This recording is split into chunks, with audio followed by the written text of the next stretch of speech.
Hello everyone, prep shot में आपका स्वागत है। मैं संध्या आज की क्लास में आपको बायोलॉजी पढ़ाऊंगी। तो आइए जानते हैं बायोलॉजी के बारे में। Biology is mainly composed of two words. First is bio and second is logy. Bio का मीनिंग होता है living thing and logy is related to word study.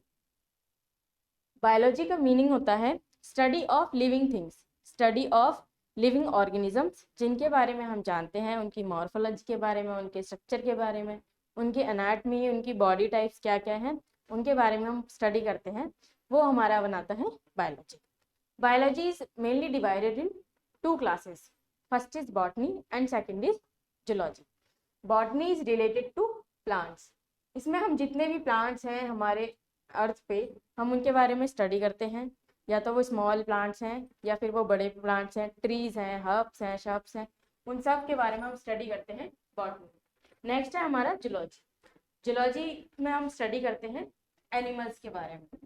जितने भी लिविंग ऑर्गेनिजम्स हैं, एनिमल्स हैं, हम जिस ब्रांच में हम स्टडी करते हैं हम उसे बोलते हैं जूलॉजी। ये तो हमारा बायोलॉजी का मीनिंग था। अब हम ये हमारा बायोलॉजी का मीनिंग था। अब हम नेक्स्ट जान लेते हैं कि हमें इसमें टॉपिक क्या क्या पढ़ना है। फर्स्ट टॉपिक है हमारा सेल बायोलॉजी।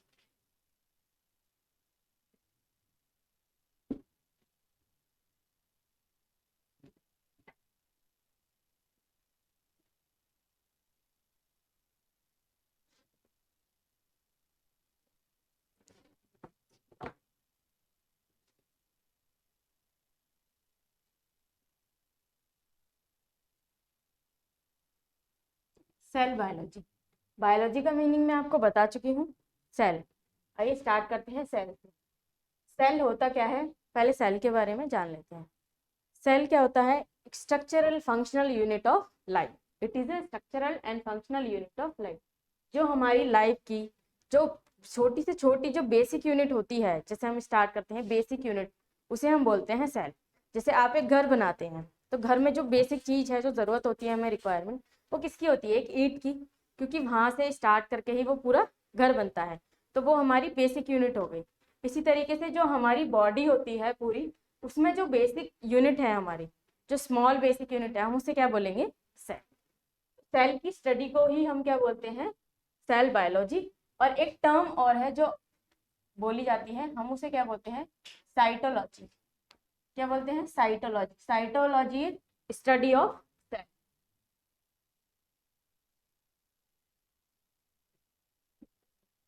अब सेल के बारे में जान लेते हैं। सेल का स्ट्रक्चर कैसा होता है, सेल का फंक्शन क्या क्या होता है, सेल कहाँ पर काम करती है, वो सब, उसका साइज क्या होता है, हम उसके बारे में जान लेते हैं। फर्स्ट ऑफ ऑल जो सेल डिस्कवर की थी वो की थी एंटोन वॉन ल्यूनहॉक ने। कब की थी? 1665 में। एंटोन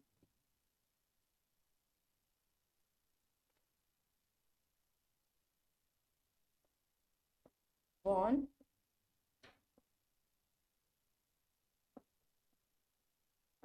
ल्यूनहॉक ने कब की थी? 1665 में। किसमें किसमें डिस्कवर की थी? Cork cell. Cork cell. और किस टाइप का स्ट्रक्चर उनको देखने को मिला था?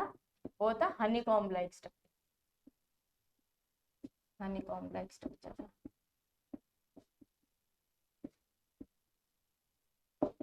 हनीकॉम्ब लाइक स्ट्रक्चर से हम क्या समझते हैं? इस टाइप का स्ट्रक्चर है।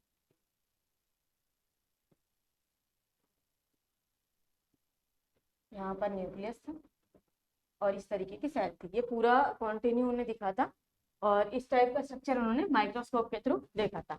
अब जो इसमें न्यूक्लियस है, न्यूक्लियस न्यूक्लियस की डिस्कवरी किसने की थी?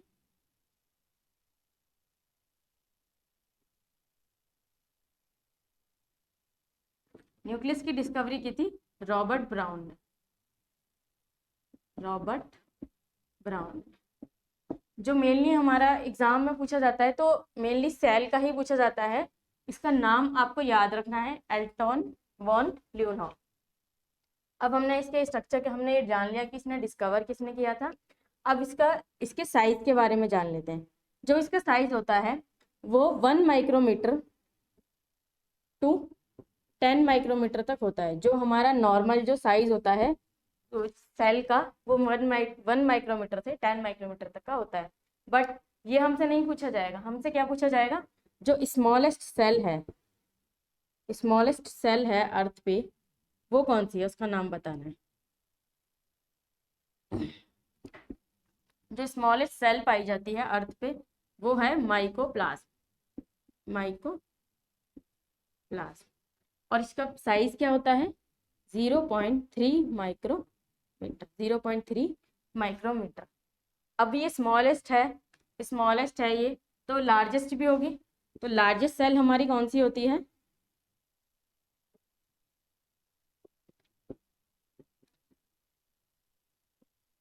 एग ऑफ ऑस्ट्रिच,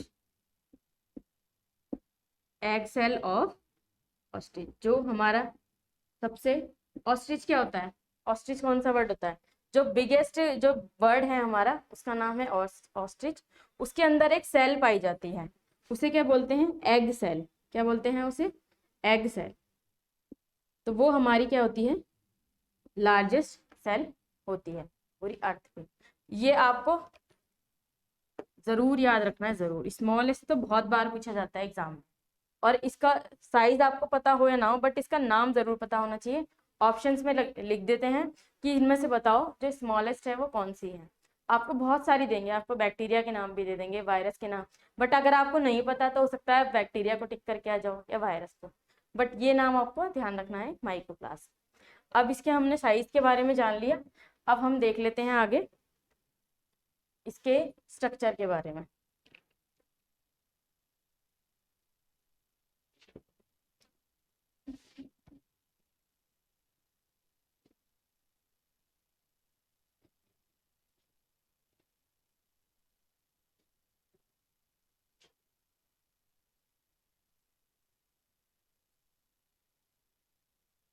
तो अब हम जान लेते हैं स्ट्रक्चर इसका कैसे होता है। Mainly its depend on organism to organism. जो स्ट्रक्चर होता है इसका वो अलग अलग ऑर्गेनिज्म के हिसाब से होता है। जैसे जो सिंगल सेल है जिनके पास एक ही सेल होती है, वो अपनी पूरा जो फंक्शन होता है वो इसी सेल के थ्रू काम करते हैं। एक ही सेल में उनका पूरा बॉडी का जो काम होता है वो एक ही सेल के थ्रू होता है। जैसे कि हमारा फर्स्ट है अमीबा। अमीबा आपको पता ही होगा। अमीबा क्या है, सिंगल सेल ऑर्गेनिज्म है। इसकी पूरी बॉडी इस टाइप की कुछ होती है। इसकी शेप इरेगुलर होती है, मतलब ये किसी भी शेप में चेंज हो सकता है। और ये एक ही सेल होती है, इसके पास इसका न्यूक्लियस भी होता है, वो इसी के थ्रू खाना भी खाता है, इसी के थ्रू अपना एक्सक्रीट भी वेस्ट करता है, रिमूव करता है बॉडी से। एक ही सेल होती है जिसके अंदर सारे फंक्शन उसने किए जाते हैं उस सेल के थ्रू। नेक्स्ट होते हैं मल्टी सेलुलर। मल्टी सेलुलर में हमारे बहुत सारे ऑर्गेनिजम्स आ जाते हैं, जैसे हमारे बैक्टीरिया, वायरसेस और ह्यूमन बीइंग्स, एनिमल, ये सारे हमारे किस में आते हैं, मल्टी सेलुलर में।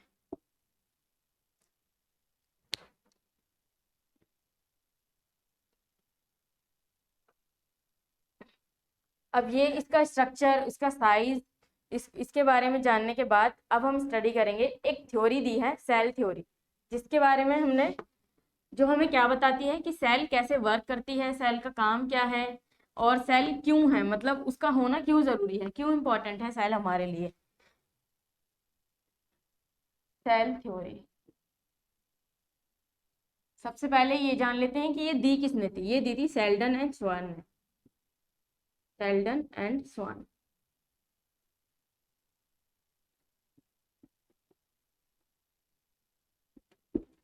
इसमें इन्होंने दो चीजें बताई थी। फर्स्ट, कि जो एक सेल है, कोई भी जो सेल बनी है या बनेगी आगे चल के, वो किससे बनेगी, प्री एग्जिस्टिंग सेल से। जो पहले से कोई सेल है हमारे पास, उससे ही हमारी नई सेल बनेगी। यानी मेनली इन्होंने किसके बारे में बताया था, रिप्रोडक्शन के बारे में, कि रिप्रोडक्शन होता है अगर कोई भी लिविंग सेल इस अर्थ पर है तो वो कहाँ से आई है, खुद से नहीं आई, वो प्री एग्जिस्टिंग सेल से आई है, जो एक सेल पहले से इस अर्थ पर सर्वाइव कर रही थी। जिस प्रोसेस को उन्होंने नाम दे दिया रिप्रोडक्शन। और सेकेंड उन्होंने क्या बोला था,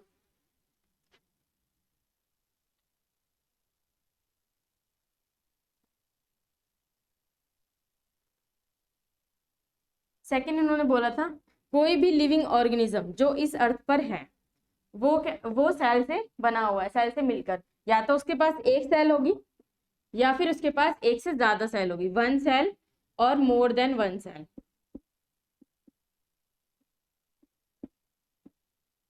जैसे कि हमने पढ़ा सिंगल सेल, सिंगल सेल कौन सा था हमारा, अमीबा, उसके पास मिनिमम एक सेल थी जिससे वो क्या कर रहा था, अपनी बॉडी के सारे फंक्शंस कर रहा था, उससे जो भी रिमूव करना, बॉडी फूड इनटेक करना, वो सब एक सेल से कर रहा था। और हमने देखा मल्टी सेलुलर, जहाँ पर बहुत सारी सेल्स होती हैं, वो सब सेल मिलके क्या करती हैं, बॉडी का जो फंक्शन है वो काम करती हैं, उसका काम करती हैं पूरी बॉडी का। तो या तो एक सेल होगी सिंगल पूरी बॉडी में जो भी लिविंग ऑर्गेनिजम्स हैं उसमें, या फिर एक से ज्यादा सेल होगी। ये हमारी सेल थ्योरी कहती है, जो किसने दी थी, सेल्डन एंड स्वान ने। अब नेक्स्ट हम पढ़ लेते हैं डिवीजन ऑफ सेल के बारे में। आइए देखते हैं।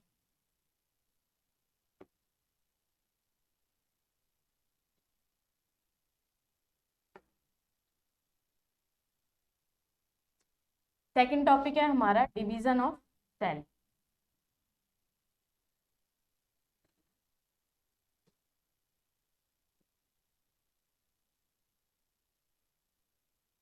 डिवीजन ऑफ सेल में हम क्या जानते हैं, डिवीजन ऑफ सेल का मतलब है कि सेल के बेसिस पे, on the basis of cell, ये कितने पार्ट्स में डिवाइडेड है, टू पार्ट्स में। First is prokaryotic and second is eukaryotic. Prokaryotic cell and second is eukaryotic cell.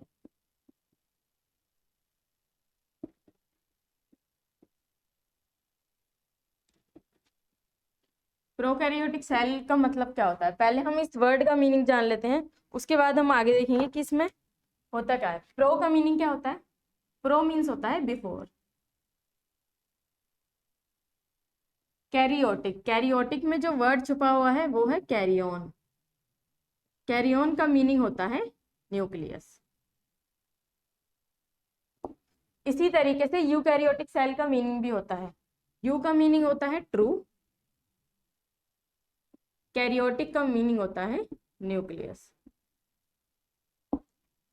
Prokaryotic cell का मतलब होता है before कैरियोन, before nucleus. Before nucleus मतलब जब तक न्यूक्लियस अच्छी तरीके से फॉर्म, पूरी तरीके से वेल डिफाइंड स्ट्रक्चर में नहीं कन्वर्ट हुआ था, उससे पहले की जो सेल पाई जाती थी हम उनको नाम देते थे प्रोकैरियोटिक सेल।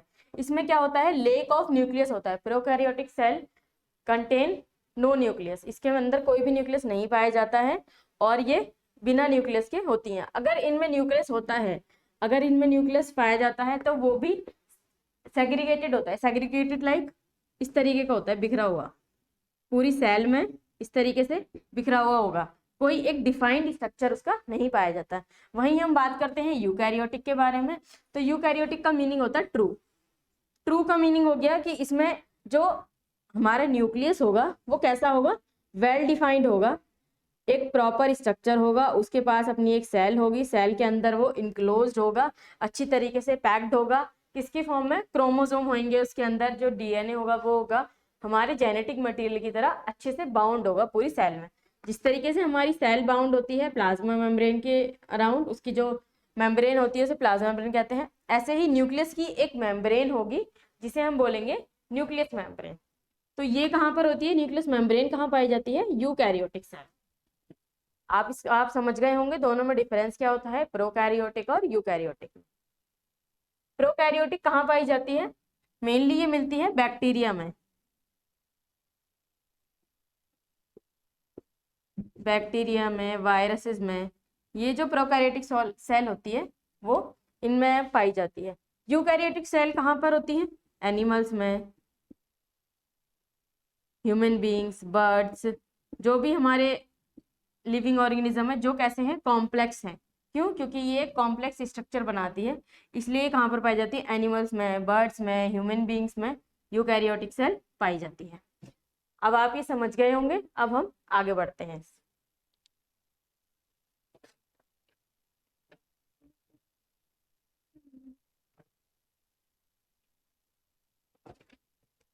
अब देखिए, ये तो आपने पढ़ लिया डिवीजन ऑफ सेल क्या होता है, प्रोकैरियोटिक और यूकैरियोटिक सेल के बारे में भी हमने जान लिया। अब हम देखते हैं कि आगे इसमें क्या क्या होता है, एक सेल में क्या क्या होता है। सेल में मेनली क्या क्या कंटेन होता है, उसकी मेम्ब्रेन होती है, उसके पास अपना साइटोप्लाज्म होता है, और उसके पास सेल ऑर्गेनल्स होते हैं, जो कि हम जिनके बारे में हम अभी स्टडी करेंगे। फर्स्ट ऑफ ऑल हम जान लेते हैं इन चार चीज़ों के बारे में। First is cytoplasm,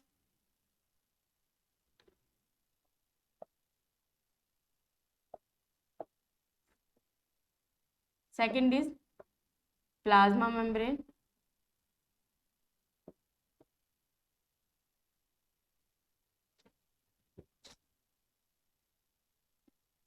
third is nucleus,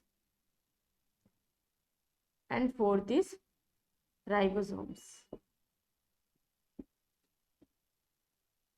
ये कुछ ऐसे हमारे जो सेल में है वो होते हैं। ये क्या है, ये हर सेल में पाए जाते हैं, ये कॉमन है हर सेल के लिए। सेल ऑर्गेनल्स क्या है, वेरी करते हैं, प्लांट सेल में अलग होते हैं, एनिमल सेल में अलग होते हैं। बट ये जो चार चीजें हैं, प्लाज्मा मेम्ब्रेन, साइटोप्लाज्म, न्यूक्लियस और हमारा राइबोसोम, ये हर सेल में पाई जाएंगी। अच्छा, फर्स्ट ऑफ ऑल हम पढ़ते हैं प्लाज्मा साइटोप्लाज्म के बारे में। साइटोप्लाज्म क्या होता है, ये एक सेमी फ्लूइड स्ट्रक्चर होता है, सेमी फ्लूइड होता है, सेमी फ्लूइड। ये कहाँ पाया जाता है, सेल के अंदर, सेल के अंदर होता है, लिक्विड फॉर्म में होता है। ये लिखा है मैंने यहाँ पे सेमी फ्लूइड। सेमी फ्लूइड मतलब not liquid and not salaried, दोनों का मिक्सचर होता है, और वो सेल को पूरी तरीके से फिल करके रखता है। और इसके अंदर ही हमारे सारे सेल ऑर्गेनल्स क्या होते हैं, एक जगह इकट्ठे होते हैं। इसी की वजह से वो पूरी तरीके से इसमें, जिसे एक तरीके से हम बोल सकते हैं कि धसे हुए होते हैं। उसकी वजह से सेल ऑर्गेनल्स मूव नहीं करते इधर उधर, और पूरी तरीके से उसको फिल करके रखते हैं, किसे, सेल को। साइटोप्लाज्म में हमारा बस इसका यही काम है कि ये सबको क्या करता है, अपने पास अपने साथ अपने अंदर इकट्ठा करके रखता है। नेक्स्ट है हमारा प्लाज्मा मेम्ब्रेन। प्लाज्मा मेम्ब्रेन क्या करता है, प्लाज्मा मेम्ब्रेन, प्लाज्मा मेम्ब्रेन क्या होता है, ये एक मेम्ब्रेन होती है जो सेल को क्या करती है, प्रोटेक्शन प्रोवाइड करती है, प्रोटेक्शन प्रोवाइड करती है। जैसे एक कवरिंग होती है ना, एक लेयर। अब क्या हो गया, अगर हमने एक लेयर बना दी बाहर किसी भी सेल के, ये बाहर हो गई लेयर, तो ये क्या करेगी ना, यहाँ अंदर से यहाँ पर आना जाना बंद कर देगी, किसका, फॉरेन मटेरियल्स का। जैसे कि कोई अगर सेल है वो सरवाइव कर रही है, उसके पास प्लाज्मा मेम्ब्रेन है, तो जो बाहर से आने वाले फॉरेन पार्टिकल्स हैं, वायरसेस हैं, बैक्टीरिया हैं, उनको वो अपने अंदर एंटर नहीं करने देगी। क्यों, क्योंकि जो ये प्लाज्मा मेम्ब्रेन है, ये कैसी होती है, सेमी परमीबल, सेमी परमीबल। इस वर्ड का मीनिंग क्या होता है, semi permeable membrane. Semi permeable का मतलब होता है, परमीबल का मतलब होता है परमिशन, परमिशन दे रही है, और सेमी का मतलब होता है सभी को नहीं, कुछ लोगों को। जैसे बोलते हैं ना कि कुछ लोगों की एंट्री होती है वो हो जाती है, क्योंकि जो जानते हैं, हम किसी पार्टी में जाते हैं, अगर हम वहाँ के नोन हैं, हमें पार्टी में बुलाया गया है, हमें जाना है, तो हम आराम से एंट्री कर लेंगे, क्योंकि हमारे पास कार्ड है, हमारे घर कार्ड आया था, इसलिए हम एंट्री कर लेंगे। बट अगर कोई ऐसा है जिसके पास कार्ड नहीं है, तो उसे एंट्री करने में प्रॉब्लम होगी, उसे किसी को बुलाना पड़ेगा, या फिर उसे किसी के थ्रू, या फिर कार्ड लेके ही जाना हो, तब उसे एंट्री मिलेगी। तो ये भी एक तरीके से हमारे लिए यही काम करती है, कौन, प्लाज्मा मेम्ब्रेन। जो पार्टिकल्स हमारी सेल के लिए इम्पोर्टेंट है, और जो हमारे मॉलिक्यूल्स हैं जो सेल के लिए इम्पोर्टेंट हैं, उनको क्या करेगी, ये एंट्री दे देगी, एंट्री आराम से अंदर जाने देगी। बट जो ऐसे हैं पार्टिकल जो उसके लिए, सेल के लिए अननोन है, जिन्हें वो नहीं जानती, जैसे कि वायरसेस हो गए, बैक्टीरिया हो गए, वो अंदर इंसर्ट करने की कोशिश करते हैं, अंदर जाने की, तो वो उन्हें एंट्री अलाउड नहीं करेगी, वो उन्हें बाहर ही रोक के रखेगी। जिससे क्या होगा, जितने भी अंदर सेल के ऑर्गेनल्स हैं वो सेफ हो जाएंगे, उन्हें कोई हार्म नहीं पहुंचा पाएगा, क्योंकि बाहर से कोई अंदर नहीं आ पाएगा। सेमी परमीबल मेम्ब्रेन होती है, इसका मीनिंग आपको पता चल गया। ये बनी किससे होती है, it is mainly composed of phospholipid, हम इसे बोलते हैं फॉस्फोलिपिड लेयर। फॉस्फोलिपिड का मतलब क्या होता है, एक तरफ इसके सेल के, अगर मैं सेल के स्ट्रक्चर को माइक्रोस्कोप के थ्रू दिखाना चाहूँ, तो ये जो प्लाज्मा मेम्ब्रेन है उसका स्ट्रक्चर होता है, एक तरफ इनकी टेल होती है, एक तरफ इनका हेड होता है, ये हेड होता है, ये आपको दिख रहा होगा, और ये टेल होती है। तो जो टेल होती है वो बनी होती है लिपिड की। वो किसकी बनी होती है? लिपिड्स की। और जो हमारा हेड होता है, जो हमारा हेड होता है वो किसका बना होता है?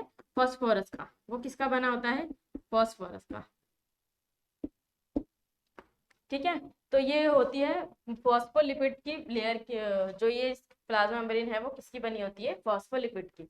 इसके बारे में बस इतना ही जानने की जरूरत है, क्योंकि इससे ज्यादा एग्जाम में पूछा भी नहीं जाता। इस ज्यादा डिटेल की इसमें जरूरत नहीं है। अब नेक्स्ट आते हैं हम न्यूक्लियस पे।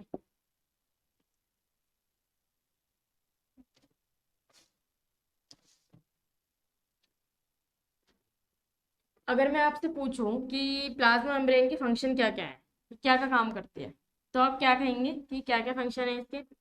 एक तो मेन फर्स्ट हो गया आपका ट्रांसपोर्ट ऑफ मॉलिक्यूल्स। ट्रांसपोर्ट करती है मॉलिक्यूल्स का, वो भी परमिशन के साथ, ऐसे नहीं कि सबको जाने देती है। इसलिए हम इसे क्या बोलते हैं? Semi permeable membrane. नेक्स्ट क्या करती है? नेक्स्ट करती है एक्सचेंज ऑफ मॉलिक्यूल्स। जो भी मॉलिक्यूल जरूरी है वो अंदर आएंगे, और जिनका बाहर जाना जरूरी है वो बाहर जाएंगे। तो ट्रांसफर ऑफ मॉलिक्यूल्स हो गया। और क्या करती है? नेक्स्ट क्या करती है? नेक्स्ट वो काम करती है, बैरियर की तरह वर्क करती है। बैरियर समझते हैं? बैरियर मतलब वो सामने आएगी और हमेशा खड़ी रहेगी। कोई भी मॉलिक्यूल्स है जो एंट्री करेगा, वो क्या करेगा? उससे उसे पास होना पड़ेगा, और पास होने के लिए उसे उसके जैसा बनना पड़ेगा। जैसे फॉस्फोलिपिड होती है, फॉस्फोलिपिड की बनी होती है, अगर वो उसकी तरह मॉलिक्यूल है, उसका नॉन मॉलिक्यूल है, उसे अंदर आने की परमिशन है, तो ही वो आएगा। मतलब वो सेल के लिए अगर बेनिफिशियल है तो वो अंदर एंट्री मिलेगी। अगर वो उसको हार्म पहुंचाने के लिए आया है तो उसको एंट्री नहीं मिलेगी, जिससे क्या होगा? सेल को प्रोटेक्शन प्रोवाइड करेगा। तो यानी सेल को प्रोटेक्शन प्रोवाइड करती है, ट्रांसपोर्ट में हेल्प करती है, और एक्सचेंज करती है किसका? मॉलिक्यूल्स का। ये हमारे दो तीन फंक्शन है प्लाज्मा मेम्ब्रेन के। नेक्स्ट हमारा टॉपिक है न्यूक्लियस। न्यूक्लियस क्या होता है? न्यूक्लियस के बारे में मैंने अभी आपको बताया, प्रोकैरियोटिक सेल और यूकैरियोटिक सेल। प्रोकैरियोटिक सेल में न्यूक्लियस होता है, बट वेल डिफाइंड नहीं होता, शेप में नहीं होता। लेकिन यूकैरियोटिक सेल है जिसमें कैसा होता है? वेल डिफाइंड होता है, शेप में होता है प्रॉपर। जैसे मैं यहाँ पर बना लेती हूँ एक सेल, और सेल के अंदर हमारा है न्यूक्लियस, और ये बाहर जो एक और लेयर मैंने बनाई है ये है न्यूक्लियर मेम्ब्रेन। अच्छा, न्यूक्लियस न्यूक्लियस जो होता है उसके पास खुद खुद का एक और न्यूक्लियस होता है, जिसे हम बोलते हैं न्यूक्लियोलस। ये मैंने बनाया, ये होता है न्यूक्लियोलस। ये होती है इसकी मेम्ब्रेन, जिसे हम बोलते हैं न्यूक्लियर मेम्ब्रेन। न्यूक्लियर मेम्ब्रेन क्यों होती है इसके पास? क्योंकि न्यूक्लियस के अंदर क्या होता है? जेनेटिक मटेरियल होता है। यहाँ पे देख लेते हैं, जो न्यूक्लियस होता है वो उसके पास अपना हमारा जेनेटिक मटेरियल होता है, यानी जो डीएनए है वो होता है। इसको प्रोटेक्ट करने के लिए इसके पास एक और मेम्ब्रेन होती है, जिसे हम बोलते हैं क्या? Nucleus membrane. क्या बोलते हैं? Nucleus membrane. ये मेनली जो कम इसमें जो होता है मेनली वो क्या होते हैं? क्रोमोजोम होते हैं। क्या होते हैं? क्रोमोजोम्स। अच्छा, क्रोमोजोम्स क्या काम करते हैं? क्या फंक्शन होता है उनका क्रोमोजोम्स का? क्रोमोजोम्स हेल्प करते हैं जेनेटिक मटेरियल को ट्रांसफर करने में, from one generation to another generation. वो क्या करते हैं? आगे ट्रांसफर करते हैं जेनेटिक मटेरियल को। इसे हम इस प्रोसेस को बोलते हैं transfer of genetic material from one generation to another generation is heredity. आपने ये वर्ड सुना ही होगा, हेरिडिटी। हेरिडिटी का मतलब होता है जो भी कैरेक्टर हैं वो पेरेंट से कहाँ ट्रांसफर होते हैं? ऑफस्प्रिंग को ट्रांसफर होते हैं, और वो शो करते हैं कि फिजिकल अपीयरेंस कैसी होगी या हम कैसे होंगे। आपने देखा है हम सिमिलर दिखते हैं अपने पेरेंट्स के, क्यों? क्योंकि हम उन दोनों के जेनेटिक मटेरियल से मिलकर बने हैं। तो इसलिए हमारे कुछ फीचर्स होते हैं जो फादर से होते हैं, कुछ फीचर्स होते हैं जो मदर से होते हैं। तो उसमें क्या जो काम करता है वो क्या करता है? जेनेटिक मटेरियल वो यही होता है जो न्यूक्लियस अपने पास संभाल के रखता है, और वो ट्रांसफर करता है एक जनरेशन से अगली आने वाली जनरेशन पे। ठीक है, अब नेक्स्ट पढ़ते हैं हम राइबोसोम्स के बारे में।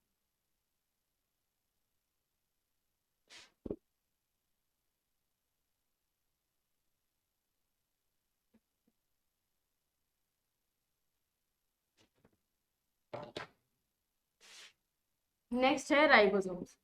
अच्छा, राइबोसोम्स के लिए एक वर्ड होता है जो मैं यहाँ लिख देती हूँ,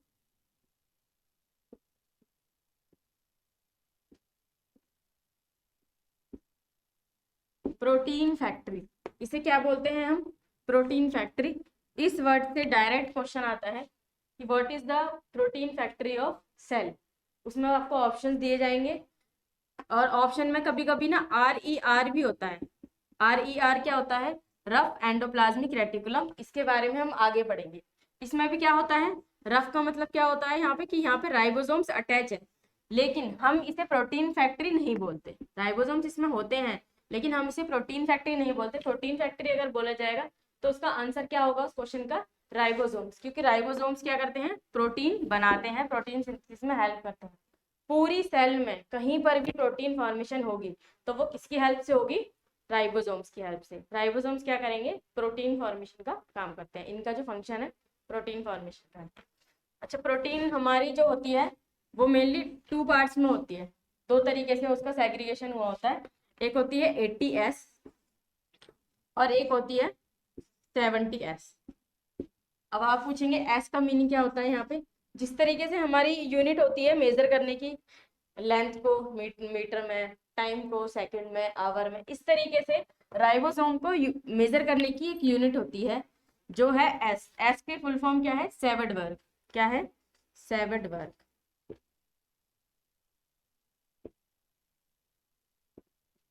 इसे बोलते हैं सेवड वर्ग यूनिट। क्या बोलते हैं? सेवड वर्ग यूनिट। और इसे किससे डिनोट किया जाता है? एस से। ये क्या दिखाती है? मेनली राइबोसोम्स की डेंसिटी, उसका साइज, इसके बारे में बताती है। तो जो 80S होती है हमारी वो किस में पाई जाती है? यूकैरियोटिक्स में। किस में पाई जाती है? यूकैरियोटिक्स में पाई जाती है। जो 80S होती है हमारी वो कहाँ पाई जाती है? यूकैरियोटिक्स में।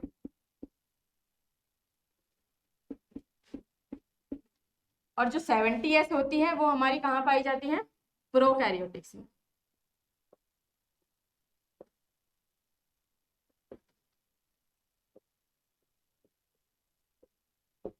प्रोकैरियोटिक्स में। तो जो मेन इसका जो फंक्शन है वो क्या है? राइबोसोम्स का प्रोटीन सिंथेसिस करने का। बॉडी में कहीं पर भी अगर प्रोटीन बननी है, सेल में कहीं पर भी प्रोटीन बननी है तो वहां पर कौन काम करेगा? राइबोसोम काम करेगा। तो इसके बारे में हमने जान लिया। इसको मेनली 2 पार्ट्स में डिवाइड है, 80S और 70S। S for Svedberg unit. और सेवडबर्ग यूनिट क्या होता है? मेजरमेंट की एक यूनिट है। जिस तरीके से हमारी जो सारी लेंथ है या टाइम है, जिस तरीके से हम उसे मेजर करते हैं एक यूनिट के थ्रू, इसी तरीके से हम राइबोसोम्स को भी मेजर करते हैं। सेवडबर्ग यूनिट में वो क्या दिखाती है? वो उसकी डेंसिटी के बारे में बताती है, साइज के बारे में बताती है। और जो हमारा 80S होता है वो किस में पाया जाता है? यूकैरियोटिक में। और जो हमारा 70S होता है वो कहाँ मिलता है हमें? प्रोकैरियोटिक में। और यूकैरियोटिक्स और प्रोकैरियोटिक्स में आपको बता चुके हैं। तो इससे हमारे 2-3 क्वेश्चंस थे जो मैंने आपको बता दिए। अब हमारा जो सेल का जो बाहर का जो हमारी चीजें हैं, जो मेन चीजें हैं जो सब में पाई जाती हैं, cytoplasm, plasma membrane, nucleus, ribosome, ये सभी में पाए जाते हैं, इधर प्लांट और एनिमल सेल। अब हम पढ़ेंगे डिफरेंशिएट करके प्लांट और एनिमल सेल को। सेल ऑर्गेनल्स को, अलग अलग टाइप के ऑर्गेनल्स होते हैं, किस में पाए जाते हैं, किस में नहीं होते, प्लांट्स में क्या क्या होता है, एनिमल्स में क्या नहीं होता, ये सब हम देखेंगे अगली क्लास में।